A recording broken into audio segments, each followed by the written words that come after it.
Mbote, mbote, bateko na ngai, napesi bino mbote, na kombo ya Seigneur Jésus-Christ.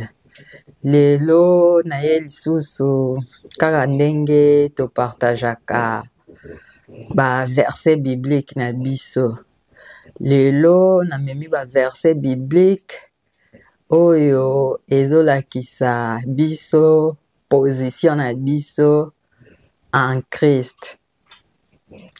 Mais avant tobanda oyebi kaka ndenge nga nalobaka liboso fo toyebaka ke temps passé ezalaki, temps présent eza lelo, temps ya futur mpe ekoya. Donc mon frère, ma sœur, jeune fille, garçon, il faut yebaka ke Bible na biso eza ndenge wana Nzambe alobeli biso na temps passé, temps présent na temps ya futur. Mais avant na banda na pesa na Nzambe na biso merci to bondeli. Père de gloire, napesi yo merci, Père Saint, napesi yo merci ndenge opesi ngai occasion lisusu na journée ya lelo lisusu na ya liboso ya bana yo po topartage ba verset biblique na biso ndenge tosalaka yango wana. Père, natiki moma oyo na maboko na yo. Saint-Esprit ye moko azwa contrôle ya moma oyo. Père, ezala ngai te, ngai na ezala effacé, kasi Saint-Esprit ye moko alobela biso na moma oyo. Na kombo ya Seigneur Jésus-Christ, ndenge parole ezolakisa biso que tout genou fléchira sur la terre, sous la terre, dans le ciel, que toute langue confessera que Jésus-Christ est le Seigneur pour la gloire du Père, et je dis Amen. Bandeko na ngai, kaka ndenge nauti koloba ke na ye to partager ba verset biblique na biso ndenge tosalaka kaka. Nalobi lelo to solola na sujet ya position spirituelle na biso oyo Nzambe apesi biso. Parce que soko yebi position na yo en Christ, nde sikoyo yo okozala calme. Okozala calme parce que tozomona nde bato bazosalaka ba faux ba enseignement. Mais soki yo yebi ke Nzambe apesi yo eloko boye à travers Christ, tango yo tanga Bible na yo tout le temps soko moni ke place oyo bakomaka en Christ, en Christ, en Christ, tango tangaka na ba passage. Donc wana nde ezali position spirituelle na biso oyo Nzambe apesi biso. Sikoyo pona kobanda biso nyonso tu toyebi ke na livre ya 1 Thessaloniciens 5 kuna ndenge nini parole elakisa biso ke tozali na 3 parties oyo ezali esprit, ezali âme, ezali na corps na biso. 1 Thessaloniciens 5, 23 kuna eza ndenge wana mon frère, ma sœur, yo moko kende ekotanga kuna yo moko omona yango ndenge ezali. Donc partie oyo ezali penza essentiel na kati ya vie na biso bana na Nzambe ezali esprit na biso. Biso nyonso tu toyebi nde totangaka Bible na biso na livre ya Genèse kuna ndenge nini Adam na Eve baliaki fruit, ndenge nini se désobéissaki na parole ya Nzambe oyo ememela biso nyonso tu. Être humain nyonso tu abotamaka na péché wana oyo adamique. Yango wana chaque fois ntango nasalaka ba video na répétaka na lobaka yango. Donc biso nyonso tobotama na péché wana, sikoyo ntango yo koya koyamba Christ nde sikoyo Nzambe azobikisaka biso. Donc Bible ezali koyebisa biso nini? Bible eyebisaka biso ke ntango mutu akosala conversion na ye to repentance na ye en Christ, nde sikoyo Nzambe akomisaka biso ba nouvelle créature. Tango totanga Bible na biso tomonaka yango. Et puis tango tokomaka ba nouvelle créature, eza donc eloko moko esalemaka instantement. Nde esalemaka osali repentance na yo, nde sikoyo Nzambe azali aussitôt aza kotia yo en Christ. Expression wana en Christ elingaka kolakisa nini? Expression wana en Christ elingaka kolakisa simplement kaka ke ezali nde esprit na biso. Esprit na biso nde sikoyo yango nde mutu ezalaka, yango nde mutu ezwaka régénération. Esprit na biso omonde na uti koloba ke tozali na esprit, tozali na âme, tozali pe na corps. Mais régénération wana esalemaka kaka na kati ya esprit na biso. Nazalaki kokoma ndenge nini? Nakomaki boye. La Bible dit que lorsque nous nous convertissions en Jésus, Dieu fait de nous de nouvelles créatures et nous place aussitôt en Christ. Mais beaucoup ignorent ce que signifie être en Christ. Quand on a utolo babato ebele ba ignoraka yango, ba yebaka na bango te, ozotanga na yo Bible, ozomona mozoyeba te signification wana ya être en Christ elingi kolakisa nini.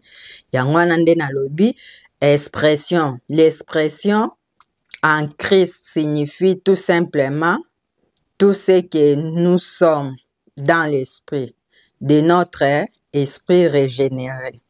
Donc, na esprit na biso wana eza régénéré, nde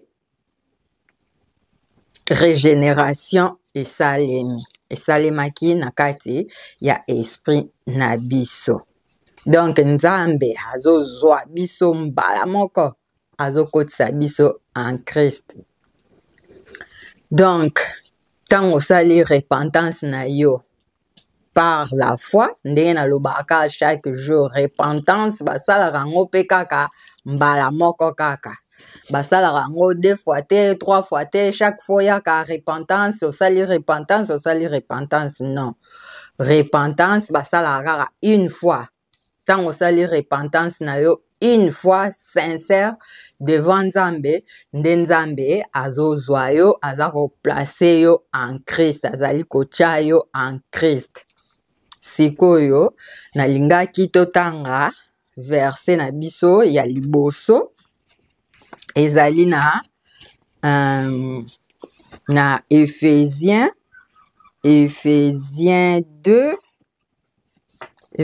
2 1 à 6. Yoka ndenge tozalaki ntango nga nalobaka chaque fois que esprit na biso nde mutu ebebaki, esprit na biso nde mutu ezwaki mort spirituelle. Esprit na biso ezwaki mort spirituelle. Sikoyo yango wana nde Nzambe abikisa biso. Natangi ezali na livre ya Éphésiens 2 na bandia na verset 1 tina 6. Je lis au nom de notre Seigneur Jésus-Christ. Et vous qui la vivifiez, qui étiez morts dans vos infractions et dans vos péchés, dans lequel autrefois vous avez marché, selon les cours de ce monde, selon les princes du pouvoir de l'air, l'esprit qui est maintenant agi dans les enfants de la désobéissance, parmi lesquels aussi nous tous avions notre comportement autrefois dans les convoitises de notre chair, accomplissant le désir de la chair et de l'intention, et nous étions par nature des enfants de courant, c'est-à-dire comme les autres. Mais Dieu est riche en miséricorde par son grand amour avec lequel il nous a aimés. C'est-à-dire, lorsque nous étions morts dans le péché, nous a vivifiés ensemble avec Christ. Par grâce, vous êtes sauvés, et nous a ressuscités ensemble et nous a fait asseoir ensemble dans le lieu céleste en Christ. Amen, amen, amen. Mes frères, ma sœur, jeune fille, garçon, boyoki ndenge nini parole wana lobeli biso ndenge biso nyonso tu tozalaki baconvoitise nyonso na kati ya mokili kaka nde totambola biso nyonso tu toyebi yango wana nalobi ntango yo sikoyo okosala conversion na yo, osali repentance na yo, nde Nzambe sikoyo aza kozwa biso, azali kolimbisa masumu na biso, po ntango otangi verse yango wana place bakomi péché, omona péché yango bakomi yango na S. Donc ezali péché oyo biso tosalaka nde balobi ya baconvoitise nyonso oyo biso tosalaka. Soki nano okomi en Christ te, mais sikoyo ntango osali conversion na yo sincère, nde Nzambe azozwa biso, aza koplace biso en Christ. Verset mosusu na ngai natanga oyo ezali kaka toyebi yango mpe ezaka baverse kaka oyo natangaka kaka tous les jours, baverse yango kaka oyo eza lisusu kaka na livre ya 2 Corinthiens 5 kuna biso nyonso tu mpe toyebi yango kaka 5 verset 17. Par conséquent, si quelqu'un est en Christ, il est une nouvelle créature. Les choses anciennes sont passées et voici toutes choses sont devenues nouvelles. Donc, nouvelle wana oyo tokomi, nouvelle wana ezali kosalema na kati ya esprit na biso. Parce que na kati ya esprit na biso nde tozwaki péché adamique oyo ya Adam na Eve, makambo na fruit na bango baliaki wana, ndenge biso nyonso tu tokufaki mort spirituelle. Donc ntango tokufi mort spirituelle, sikoyo ntango Nzambe azobikisaka biso, Nzambe azobikisa esprit na biso. Ntango tozotanga Bible, tozomona ke Bible ezolobela biso ke dans l'homme ezali esprit na ye nde mutu eleki makambo nyonso. Donc nouvelle création wana ezosalamela biso na kati ya esprit na biso, na kati ya esprit na biso. Après verset 18 elobi na biso nini kaka na 2 Corinthiens 5 wana totangi 17, sikoyo totanga verset 18, toyoka nde verset 18 pe elobeli biso: et toutes choses sont de Dieu qui nous a réconciliés avec lui-même, ne leur imputant pas leurs infractions, et il nous a confié la parole de réconciliation. Mes frères, ma sœur, boyoki ndenge nini verse wana elobeli biso ke Nzambe ye moko nde mutu a réconcilier biso en Christ. Donc, liwa ya Seigneur Jésus-Christ sur la croix. Donc, ayaki nde pona a réconcilier biso na Nzambe, ndenge Adam na Eve basalaki péché wana donc ndenge Nzambe apekisaki bango basalaki ndenge serpent akosaki bango, donc séparation esalemaki entre bango na Nzambe. Sikoyo Nzambe alingi sikoyo azongisa amour wana na biso, yango wana sikoyo Seigneur Jésus ayaki po azongisa amour wana oyo ezangaki biso na Nzambe.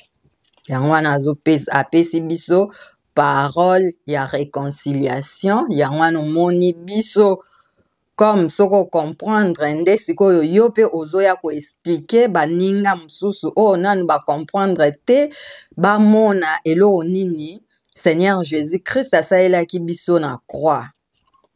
Ayaki ko réconcilier biso na Nzambe na séparation oyo esalemaki na jardin d'Éden.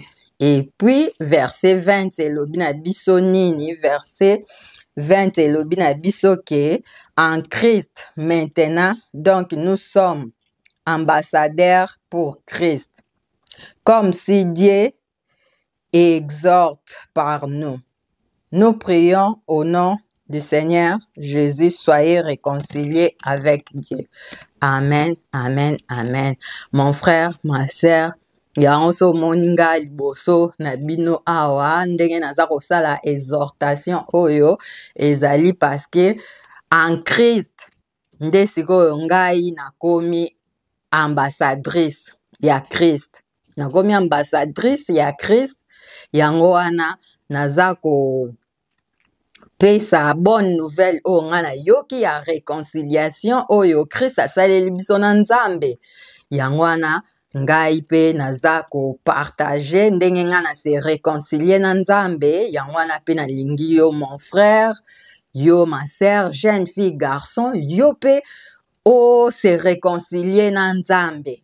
O se réconcilier na Nzambe par message ya la croix oyo Jésus-Christ asalelaki biso na croix.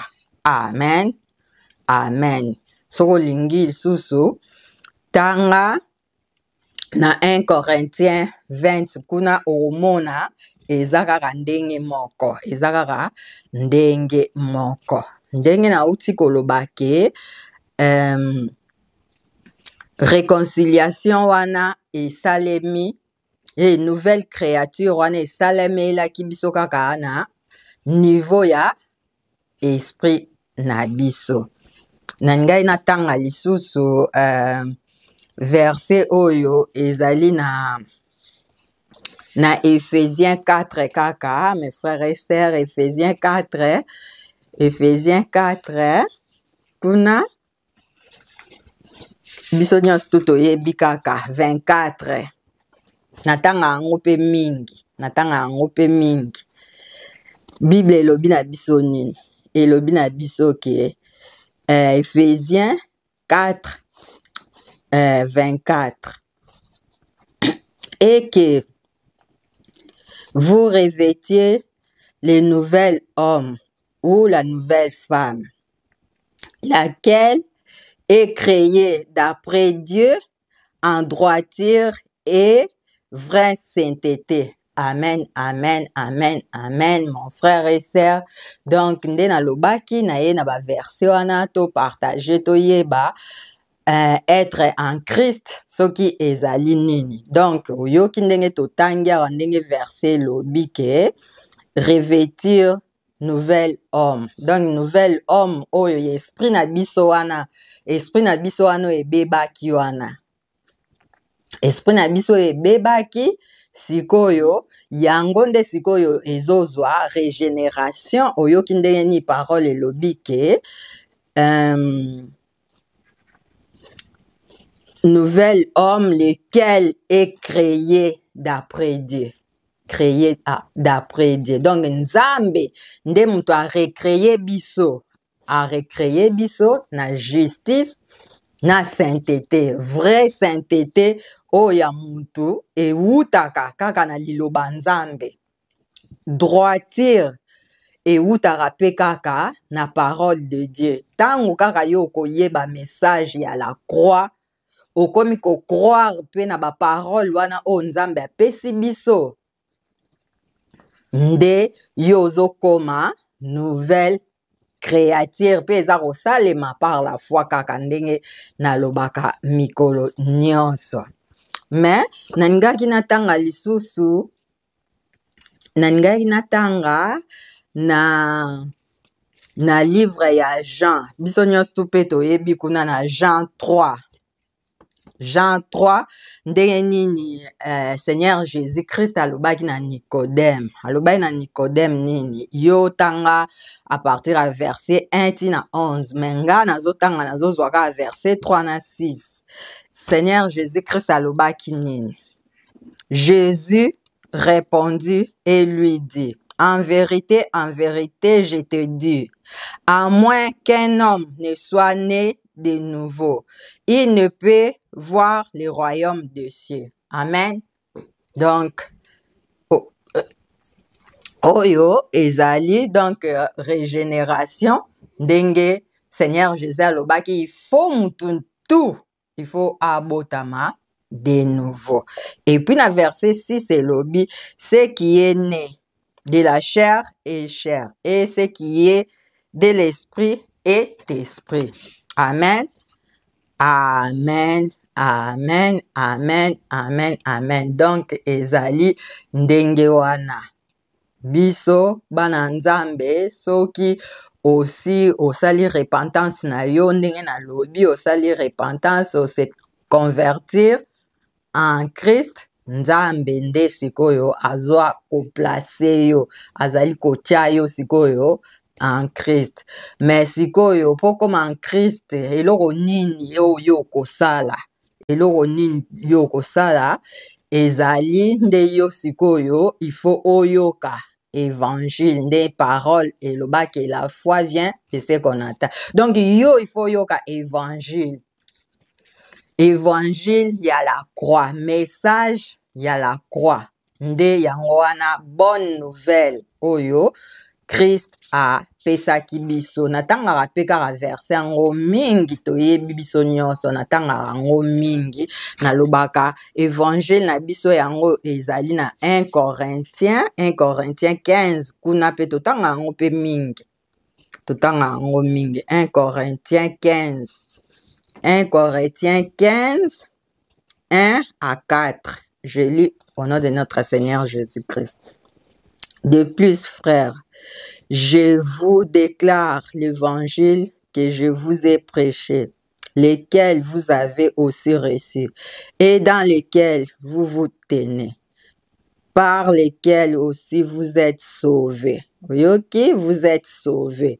Si vous gardez en mémoire ce que je vous ai prêché, à moins que vous n'ayez cru en vain.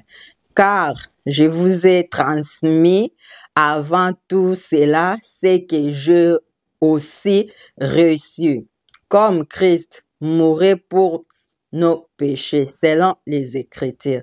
Et il a été enterré et il a été ressuscité le 3e jour selon les Écritures. Amen, amen, amen, amen. Mes frères et sœurs, donc évangile na biso yango wana. Donc évangile oyo soki yo o recevoir yango nde sikoyo Nzambe azozwa yo nde na uti oloba na liboso azali ko régénérer yo, azali ko komisa yo nouvelle créature.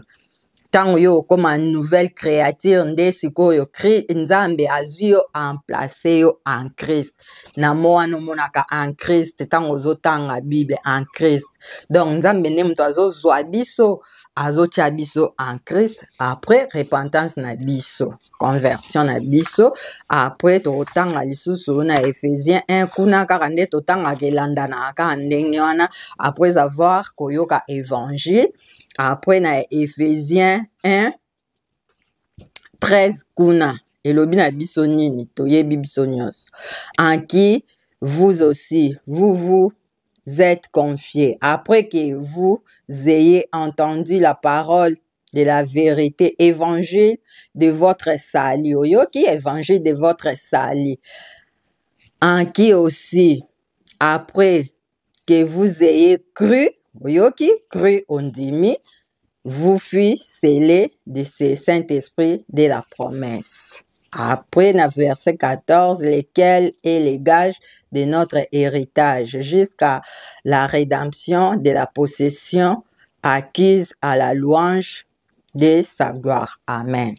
Donc, eza ndenge wana toyoki après koyamba évangile nde sikoyo Nzambe azali kopesa yo molimo mosantu.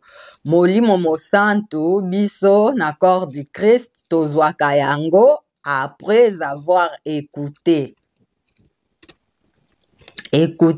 la parole. Ndenge babi la foi kuna vient. Donc, autant yo ki liloba, oyoki message ya la croix, yo oyambi yango, et puis osali repentance na yo, nde Nzambe aza kopesa yo molimo mosantu, azali pe ko placer yo en Christ.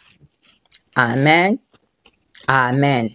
Kaka nde na uti koloba ke régénération na biso wana, nouvelle créature na biso wana, nouvelle naissance na biso wana, esalemaka kaka na partir ya esprit na biso. Na partir ya esprit na biso. Amen. Amen. Nde sikoyo kuna ke après wana nde toza sikoyo ko recevoir héritage na biso spirituel. Héritage spirituel. Sikoyo héritage na biso spirituel ezala kaka to recevoir ango kaka par la foi. Wana vraiment kobosa na raté. Ezala kaka par la foi. Sikoyo être en Christ. Sikoyo nazola kisa ba verset oyo eza kolakisa biso mingi comment être en Christ. Parce que nde na uti koloba kuna na liboso ezali position oyo Nzambe apesi biso. Position oyo Nzambe apesi biso yango. Soki yo ondimi message ya la croix. Verset na biso ya liboso tokotanga eza wapi. Verset na biso ya liboso tokotanga na livre ya Genèse. Verset tokotanga lisu na livre ya Genèse. Kuna ndenge Nzambe alobaki na Abraham. Alobaki na yenini, je lis au nom de notre Seigneur Jésus-Christ.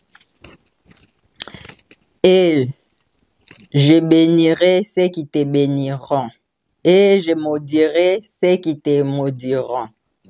Et en toi, toutes les familles de la terre seront bénies. Donc, oyo ezali promesse oyo Nzambe apesaki na Abraham ke muto ya bénir Abraham, Nzambe bénir ye, muto ya maudire ye ako maudire pe. Donc, oyo promesse wana o Nzambe apesaki wana eyaki kokokisama kaka en Christ. En Christ nde sikoyo promesse wana ekokisami yango biso tozwi yango na sima ya Christ. En Christ nde nalobi ke Nzambe nde sikoyo aza koplace biso en Christ. Donc promesse wana s'accomplir na Seigneur Jésus-Christ. Bon sikoyo tokotanga na livre ya Galate 3 kuna toyoka ndenge nini promesse yango ekokisamaki mpona biso en Christ. Galate 3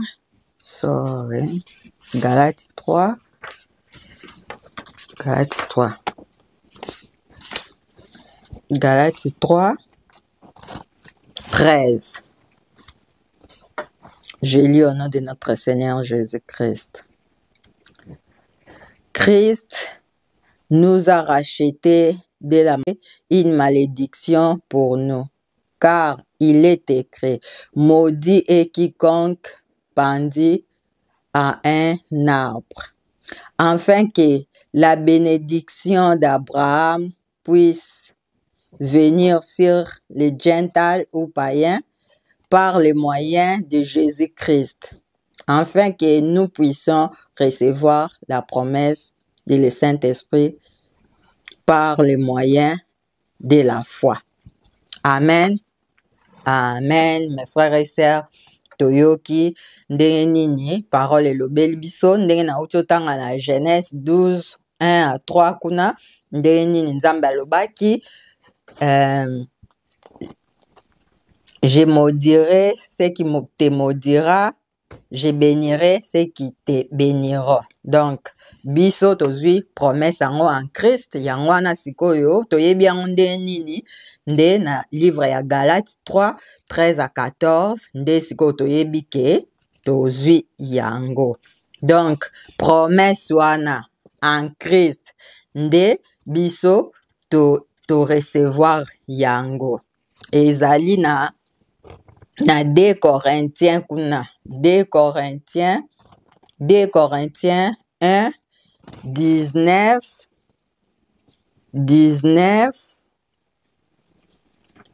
à 20 toyebi kuna kaka ndeni parole elobela biso 2 Corinthiens 1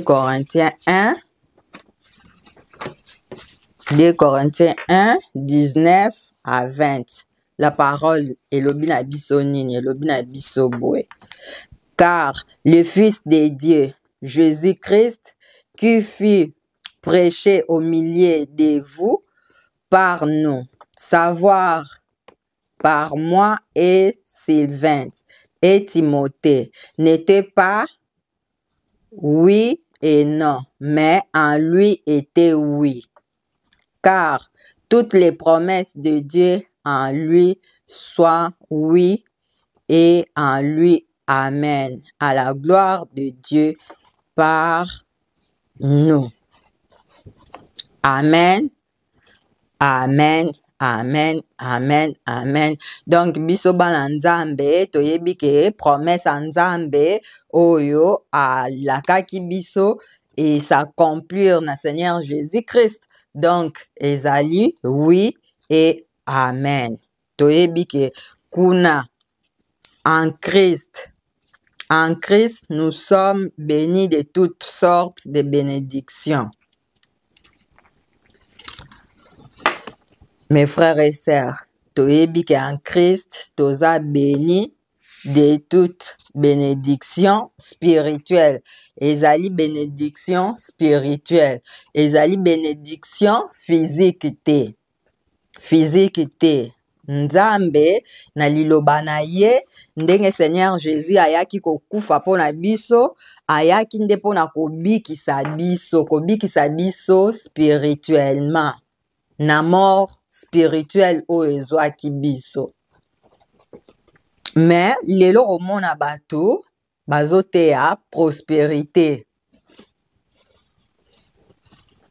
Prospérité ezali yo mutu soko oza na makasi na yo ya nzoto, il faut okende musala na yo, osala musala na yo. Sala musala na yo nde okokoma prospère. Mais pona Nzambe neti lelo na la grâce na message ya la croix, Nzambe azopesa biso ba bénédiction spirituelle neti yango oyo nazotanga oyo a placé biso en Christ. Amen.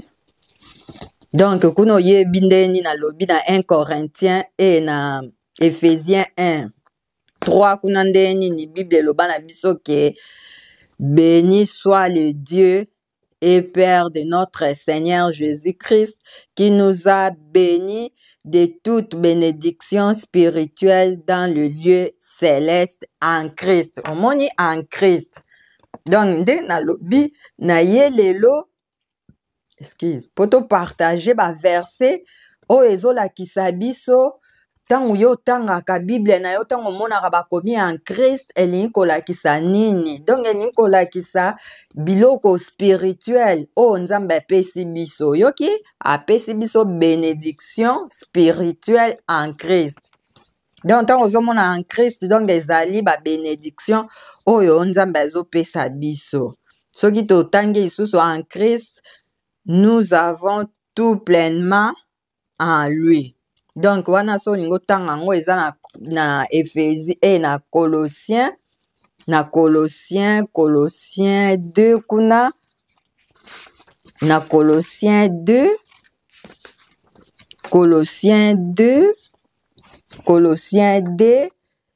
9 à 10 bakomi nini en Christ. Donc en Christ, car en lui demeure toute la plénitude de la diété corporellement, et vous êtes accomplis en lui, lequel est la tête de toute principauté et pouvoir.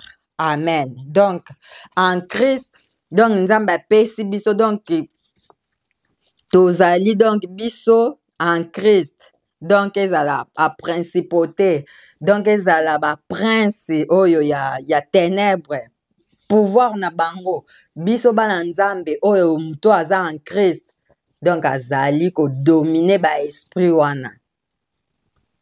Être en Christ ezali ndenge wana, yo ozali na pouvoir koleka pouvoir oyo ya ténèbres. Liboso ya besprit mabe yo ozali na likolo na bango. Amen. Amen.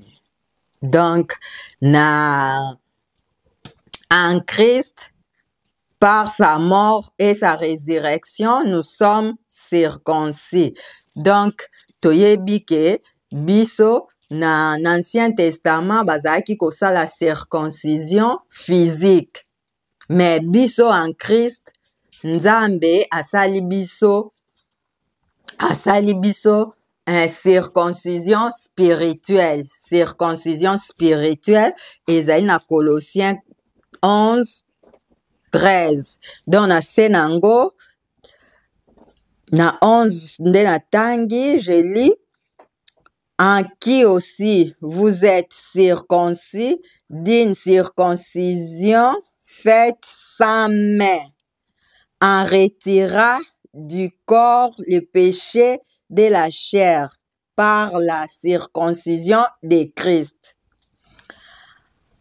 enseveli avec lui dans le baptême, dans lequel aussi vous êtes ressuscités avec lui. Amen, amen, amen. Donc, verso yokinde totangi. Donc, Nzambe asali biso circoncision spirituelle. Na verset 11, na verset 12, balobi, to kundami na ye, enseveli avec lui dans le baptême. Donc, to kundami na ye, to sekwi dans le baptême. Donc, eza baptême na biso pe eza spirituel. Hein, na corps de Christ, hein? Baptême na biso ezali spirituel. Ezali baptême physique te. Baptême physique soko lingi ozwi na yo, mais yeba na corps de Christ. Baptême ezali spirituel. Amen. Amen. Na verset 13 sikoyo, et ressuscité avec lui par le moyen de la foi, de l'opération de Dieu, qui l'a ressuscité d'entre les morts. Verset 13, et vous étant morts dans vos péchés et dans l'incirconcision de votre chair, il vous a vivifié ensemble avec lui, vous ayant pardonné toutes vos infractions. Amen, amen, amen, amen, amen. Oyoki ndenge nini parole elobeli biso, donc kaka en Christ nde Nzambe aza ko pardonner biso ba péché na biso ya passé, ya présent, ya futur. Donc tango sekwi na Christ, tango ressuscité na ye, Nzambe aza ko pardonner yo ba péché na yo nyonso ya passé ya présent ya futur wana kaka tango yo okosala conversion na yo nde Nzambe azolongola yo ba makambo wana nyonso. Amen. Amen. Tanga Galates 27 yo moko tanga Galates 27 nde nauta koloba kuna na Ephésiens 1:13 kuna ndenge nini Nzambe apesi biso Saint-Esprit pe Saint-Esprit asele biso tina jour ya rédemption. Soko olingi tanga na 1 Jean 3:24 tanga na 1 Jean 2:20 tanga na 1 Jean 2:27 tanga na 2 Corinthiens 1:21-28 tanga kuna yo moko ezali bazolakisa biso kaka ndenge nini être en Christ. Nazolakisa être en Christ ndenge nini Nzambe apesi biso ba verset musu na kotanga te nazopesa ka ba verset yo moko tanga za na bitidi ya kotanga yo moko yeba po monaka yango wana naloba chaque fois soki mutu azotangela Bible ngai azotanga boye eza mpona nga moko me yo moko soki ozotanga makambo wana pe ezokota na kati na yo. Donc ndenge nalobaki na verset ya nini ya 2 Corinthiens 1:21 kuna excuse ngai natanga ngo omona nde nini po omoni ntango tomonaka bato mosusu omona bazoba nga naza wen nzoka wen ezali eloko oyo Nzambe apesi biso nyonso. Nzambe apesi biso nyonso to bana na ye apesi biso nyonso. 2 Corinthiens 1:21 elobi nini? Or, c'est lui qui nous a établis avec vous en Christ et qui nous a oint et Dieu. Amen, amen, amen, amen. Mon frère, ma sœur, jeune fille, garçon. Donc, ce que mon dit, on a yebisa eko ngape naza ouen parce que soki yo oza en Christ yeba Nzambe aouen yo ezali nini ezali kaka Saint-Esprit nde Nzambe apesi biso pe biso bana Nzambe oza sauvé oza régénéré comme une nouvelle créature. Dieu aza ko sceller biso na Saint-Esprit tina jour ya rédemption. OK? Or, c'est lui qui nous a établis avec vous en Christ et qui nous a oint et Dieu, qui aussi nous a scellés et nous a donné le gage de l'Esprit dans nos cœurs. Amen. Amen, amen, amen, amen, amen, amen. Yo qui mon frère, ma sœur. Donc, yeba yoza ouais. Cette oint eza kaka na esprit na biso. Eza na kati ya esprit na biso nde Nzambe aouen biso akomisi biso bato asika tokomi ba nouvelle créature. Donc tant yo okomi ouen oza na Saint-Esprit wana eza ko permettre yo okoka ko discerner. Tant yo talaka ba vidéo tozomona mutu azoteya tant siko yo oza na Saint-Esprit na kati na yo okoki ko discerner omona ke aza kote ya faux Christ ou bien azali kote ya ba faux enseignements. Yango wana eloko Nzambe apesa biso Saint-Esprit ezali pona yango.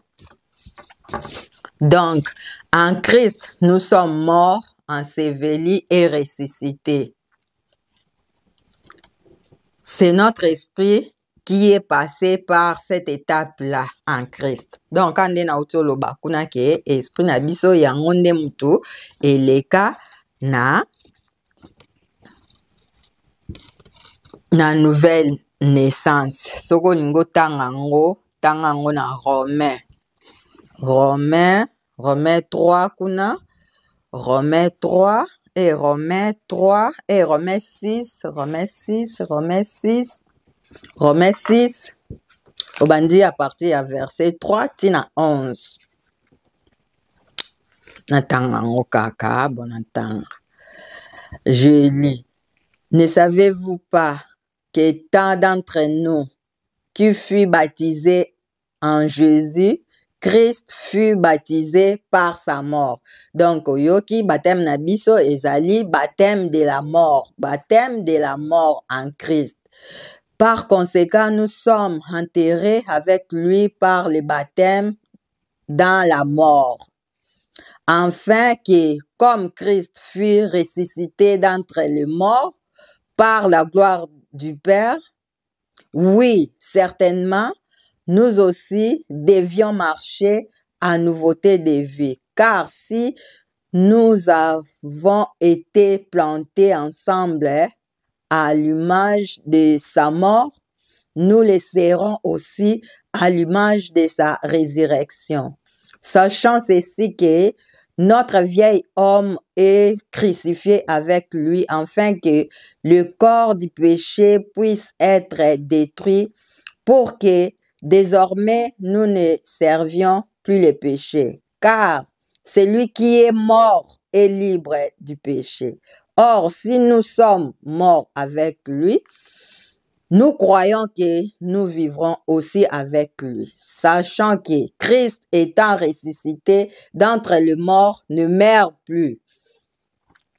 La mort n'a plus d'emprise sur lui, car du fait qu'il soit mort, il mourrait au péché une seule fois, mais du fait qu'il vit en Dieu.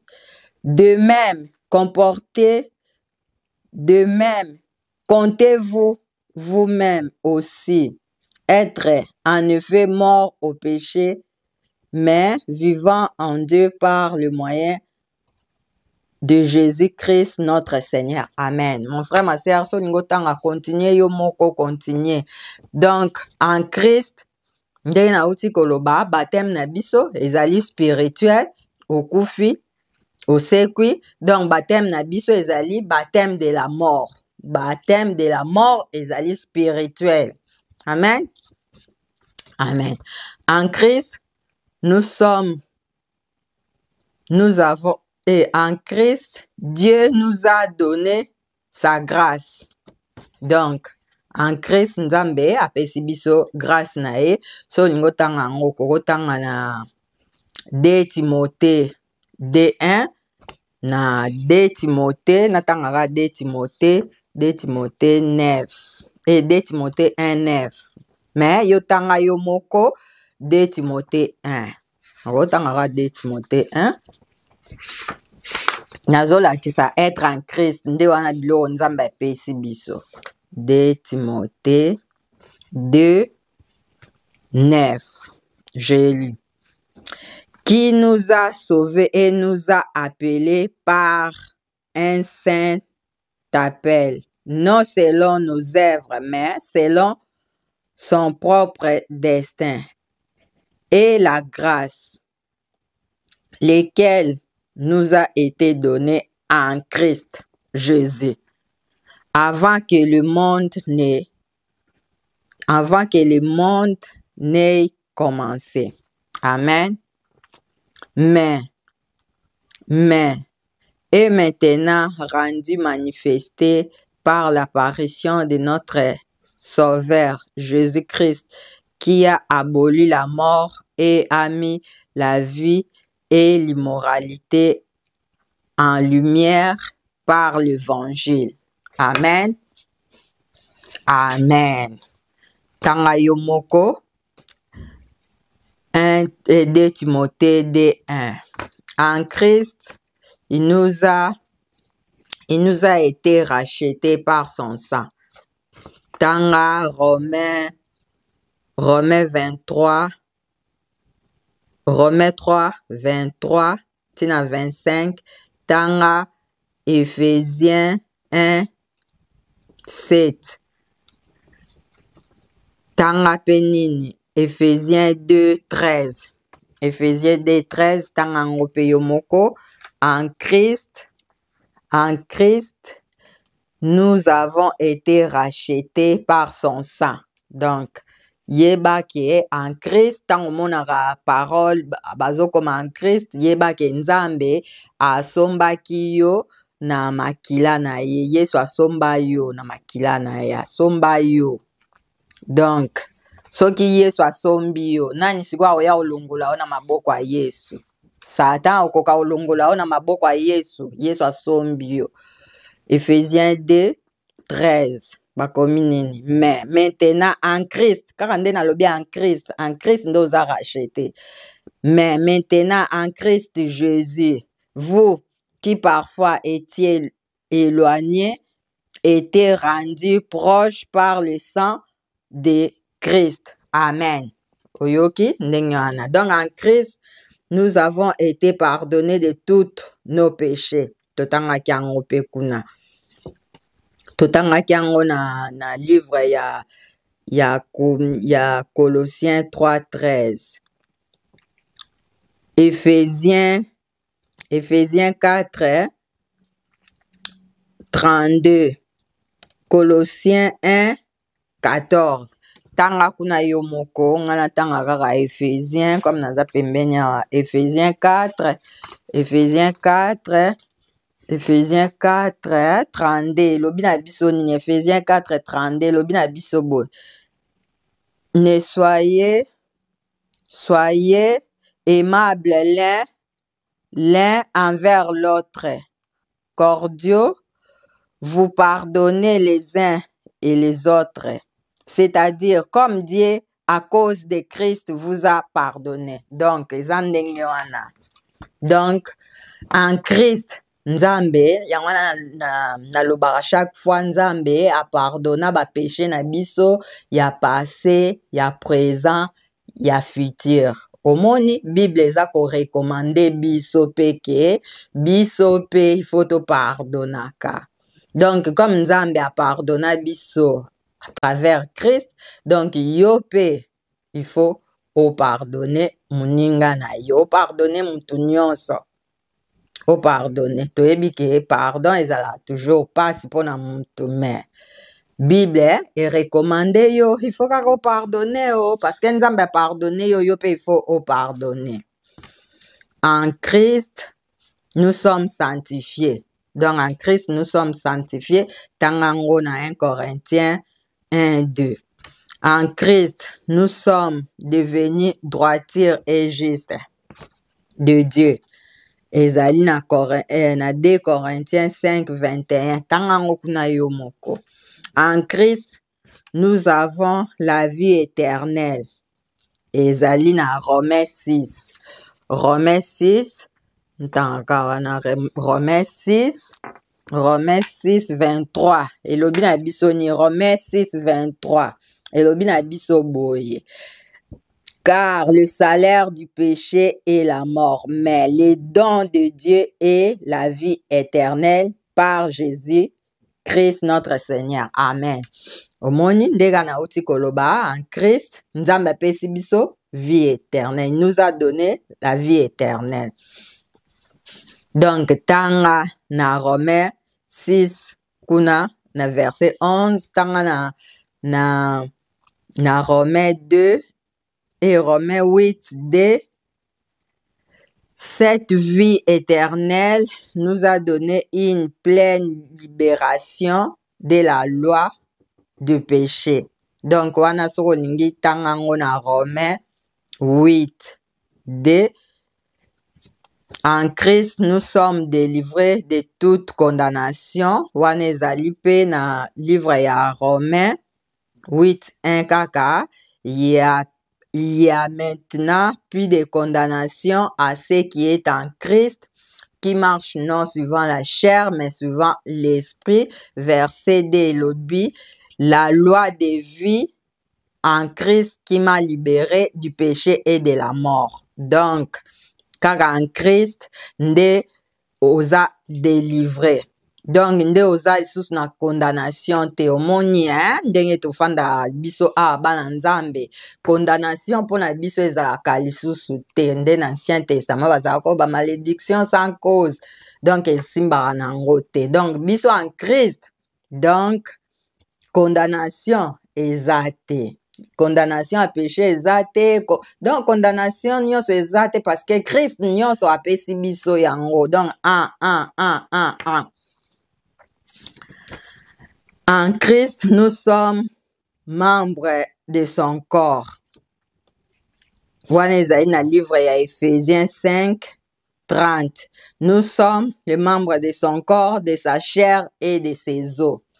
Donc, tanga pe na 1 Corinthiens 12, 27. Nous sommes membres de son corps.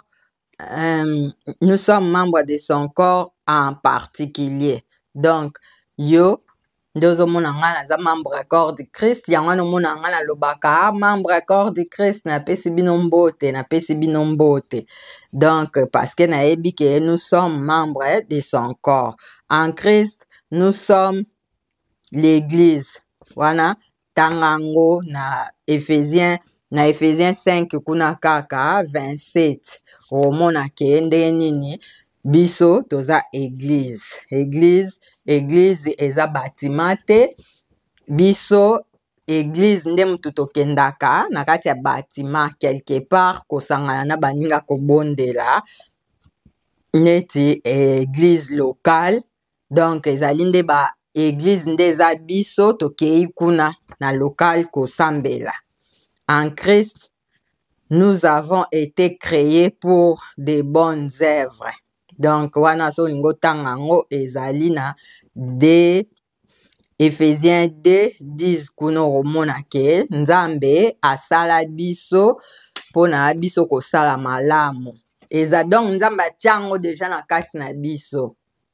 Soko moni mwana nzambe alinga kosala bolamu te na baninga yeba aza nanu régénéré te.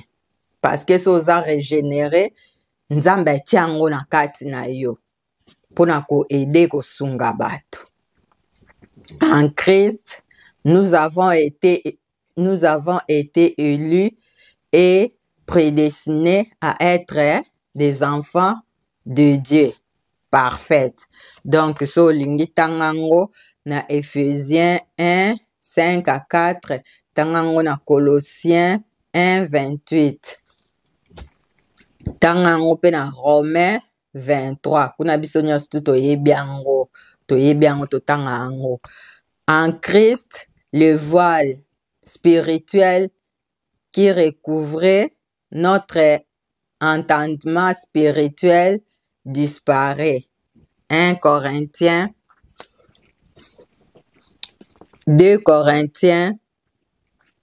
3. Ntanga ono na linga mi 2 Corinthiens 3. 2 Corinthiens 3 elobi na biso nini?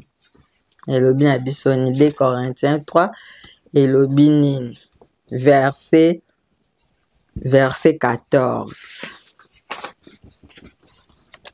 Mais leurs intelligences ont été aveuglées, car jusqu'à ce jour, le même voile demeure sans être retiré lors de la lecture de l'Ancien Testament, lequel voile est retiré en Christ. Okay? Donc, voile wana, tangu yo okoma na Christ, po mona mingi ka ndenge bateyaka Ancien Testament, Saint Testament, mais sikoyo tangu okoma en Christ, nde sikoyo voile wana elongwe, sikoyo ba parole ekomo yebisa yo ke makambo nyonso to yo za komona baza koloba na Ancien Testament soko otangi bien oko retrouver ngai Christ nazali kuna comme nazalaki ombre mais sikoyo naza voilé sikoyo mystère emonani na en Christ. Mais même jusqu'à ce jour, lorsque Moïse est lu, le voile est sur leur cœur. Néanmoins, lorsqu'il se retournera vers le Seigneur, le voile sera ôté. Amen. Or, le Seigneur est esprit. Et là où l'esprit du Seigneur est, il y a la liberté. Amen. Amen, amen. Donc, liberté, ezalaka kaka en Christ. Biso tozali na intelligence kaka ya Christ. Soko lingi tanga ngo kaka. Donc, liberté quand nde touti otanga kuna eza en Christ. Tanga na Galate 2, 5. Tanga Romains 7,8. En Christ, nous avons été complètement libres du péché avec S et du péché sans S. Donc, en Christ kaka, nde sikoyo ba malédiction nyonso tu elongwe. Malédiction familiale. Christ alongoli yango. Ndenge balobaka ba lien. Christ alongola yango. Satan, démon, Satan na ba démon na ye. Nyonso en Christ eza donc existara lisusu te ndenge balobaka ba péché mususu ya quatrième génération nyonso soko okomi kaka en Christ nyonso to ekwei ba alliance ba hôtel en Christ nyonso to ezokwea eza te. Parce que nde nauti koloba na liboso kuna ke Nzambe azwi yo esprit na yo a placer yango en Christ. Tanga na 3 na Ephésiens 3 11 à 12. Tanga Galates 2, 5.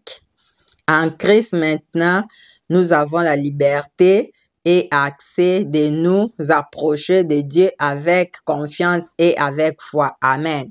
Donc, liberté wana Christ apesi biso. En Christ, nous sommes édifiés pour être une habitation. Donc, Ephésiens 2, 25 et 22. Tanga kuna eza ndenge wana biso tozali habitation en esprit. Nous sommes le temple du Seigneur. Wana tanga ngo na 1 Corinthiens 6, 19. En Christ, nous possédons une foi qui est agissant par l'amour. Amen. Tanga Galates 6. Donc, amour. Ndenge toza na amour eutaka eza Nzambe mutu azopesa biso siko lelo biso bana na ye po tolinga bato yo moko na yo moko mutu boye okoka kolinga mutu te okozala toujours na nini ka bato ya mokinde bazalaka mais amour oyo ozwi na liloba Nzambe oyo ndimi ndenge Nzambe alobi boye amour wana ekozala amour sans hypocrisie, sans kokosa, sans kosala makambo oyo ekosepelisa Nzambe te.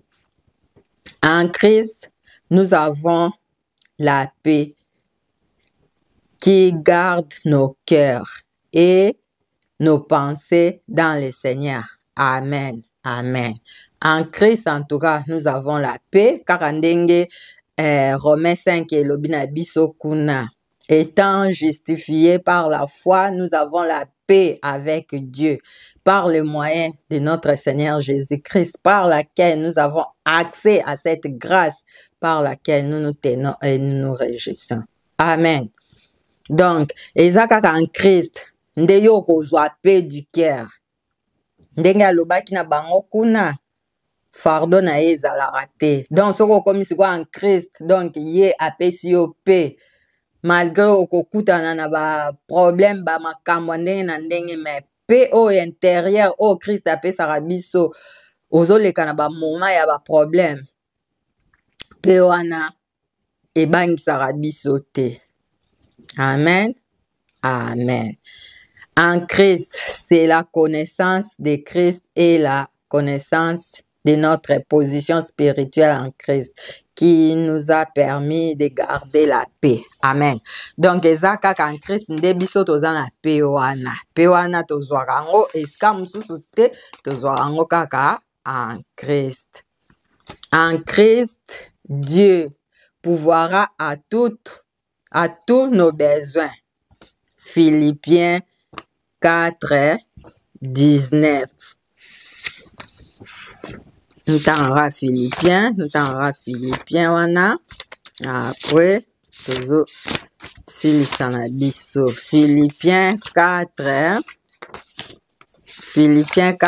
19 elobi nini Philippiens 4 mais mon Dieu pourvoira à tous vos besoins selon sa richesse en gloire par Christ Jésus. En Christ, nous pouvons marcher comme lui. Colossiens 2, 6, 7. En Christ, nous aurons des persécutions. Amen. 2 Timothée 3, 12. 1 Pierre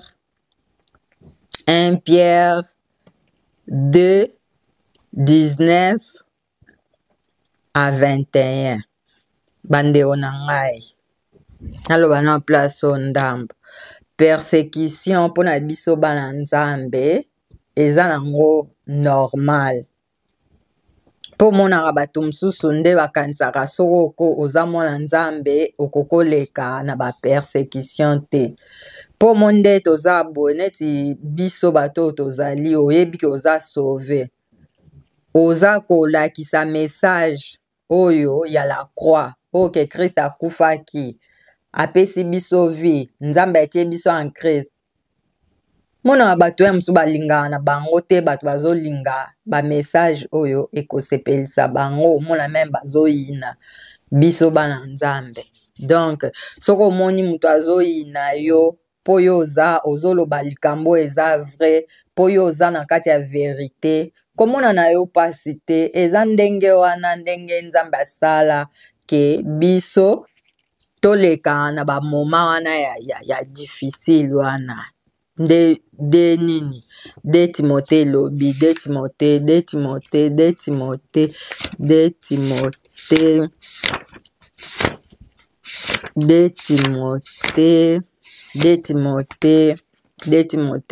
3, 12. Elobi nini elobi boy.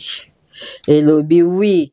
Et tous ceux qui veulent vivre selon Dieu en Christ Jésus souffrira la persécution. Amen. Donc eza ndenge wana. Donc si ozomona bato bazoyina yo bazofinga yo bazoloba mabe na yo mona ngo eza normal. Mais soki ezali na ba oyo bazoteya message ya la croix te eza nango normal bato bafinga bino parce que bino bozoteya message ya la croix te bozoteya ba message oyo ya bino moko ba doctrine oyo ya bino moko. Amen. Amen. Toutefois, dans cette persécution, le Seigneur sera toujours avec nous et en nous, et nous sommes plus que vainqueurs par son esprit. Amen. Donc, ezaka ndenge wana Saint-Esprit na kati na biso azopesa biso makasi tokoka ko supporter o nyonso tu bato baza koloba pona biso. En Christ, Dieu nous a rendu toujours plus que vainqueurs. Romains 8, 32 à 39. Tanga na yo pe na 2 Corinthiens 2, 14. En Christ, tous les chrétiens sont un. Donc en Christ, biso nyonso tu tozaka bomoko kaka un. Mais lelo omona ndenge ba division ezali. Soki mutu azali na doctrine oyo yo te okolinga mutu wana te. Surtout nazoba mingi na bamama oyo lelo bakoma kolata bafoulard na mutu balongola maquillage batiaka maquillage te balata bilo ya matoi te. Soki mutu aza lokola bango te bakolinga ye te. Mais nzoka Bible ezolakisa biso ke toza biso nyonso un. Mais bango bakomona neti ke comme oza na doctrine oyo ya bango te. Donc ozali mutu na bango te, oza mwana nzambe te. Mais pourtant Bible elakisi biso ke toza un. Surtout soki oza né de nouveau. Nga nayebi ke soki mutu alobi ke toza na ye te. Parce que ye aza nanu né de nouveau te, aza na recréé te. Parce que so oza recréé oza né de nouveau okolinga moninga na yo malgré boza opposition soki mutu mutu azolanda oyo ye ayebi ke oyo azolanda bible ayebi ke bible elobi na nga boye nakolanda nde bible me nakolanda makambo mutu aza koloba te badoctrine d'homme. En Christ, tous les chrétiens sont un en Christ et sont tous membres de son corps. Notre corps est un membre de Christ et nous sommes tous un esprit avec lui. Amen. En Christ, le mur de séparation qui divisait tous les hommes a été renversé en Christ. Dans l'esprit, l'inimitié, la division, la jalousie, les animosités, n'existent plus, mais elle existe que dans la chair. Bon, nayebi ke ndeka na uti koma wande naza kokoma donc jalousie koyina batu ezali kaka na kati ya nzoto na biso parce que nzoto na biso naloba tous les jours eza régénéré te. Biso nyonso tu toyebi ke kuna na livre ya 1 Corinthiens 15 kuna nde ntango balobaki ke corps na biso ekozwa nini immortalité.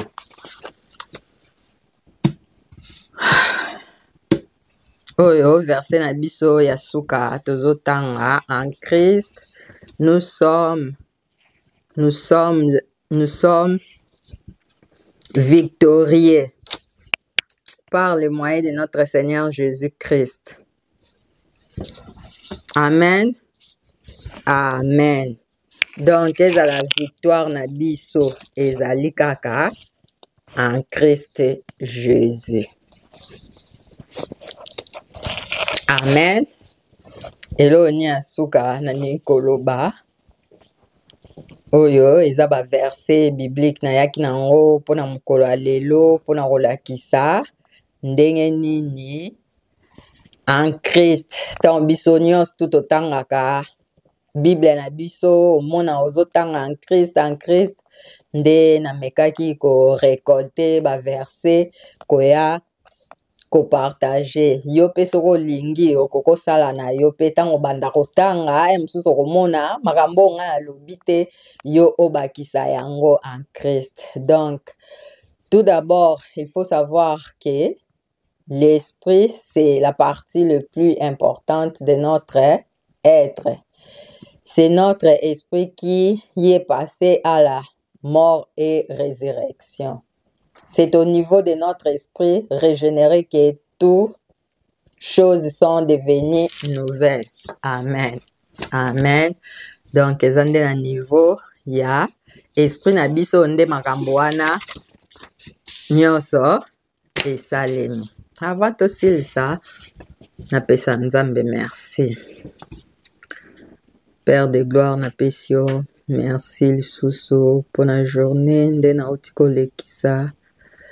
Père yotiaki na kati na motema na ngai ke na partage ba verset biblique oyo nalakisa bandeko être en Christ elingi kolakisa nini. Père nalakisi napesi ba verset biblique ebele oyo yo lakisi biso na kati na liloba. Père natiki parole na yo na maboko na yo tango mosusu mwana na yo moko ayebaka position na ye en Christ te kasi lelo yo lakisi biso position na biso en Christ oyo pesi biso na kati na nzela na liloba na yo ezali physique te kasi ezali spirituel pe ezali kaka tozali ko recevoir yango kaka par la foi oyo yo pesi biso na kati na nzela na liloba na yo. Père napesi yo merci mpona journée na lelo comme ndenge olobi na kati na liloba na yo ke tout genou fléchira dans le ciel sur la terre, que toute langue confesse que Jésus-Christ est le Seigneur pour la gloire du Père. Et je dis Amen. Bye bye. Bye.